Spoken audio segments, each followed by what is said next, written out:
позная. Избрала си най-лошия всички.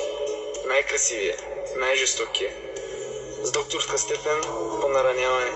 Не става за съпруг. Познаваш го до кости. И за любим не става. За цирка обаче е готов.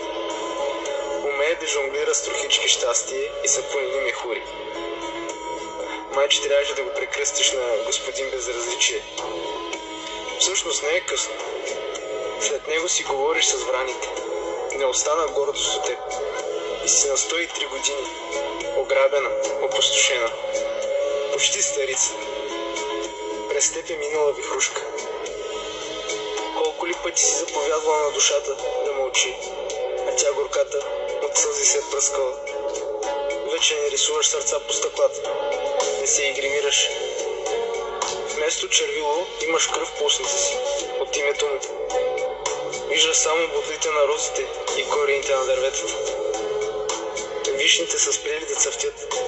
Сигурно, защото слънцето прави обратен завой, щом стигне до твоята уличка. Да, за малко да пропусна. Започнала си повест. Да се влюбиш в айсберг. Има потенциал да стане бестселър.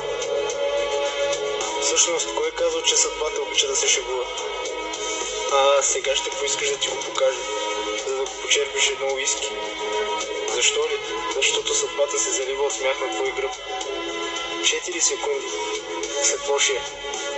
Когато беше по-самотна от всякога, си казваше: по-добре да съм умряла, и тогава се появи по-добрия. Помниш ли?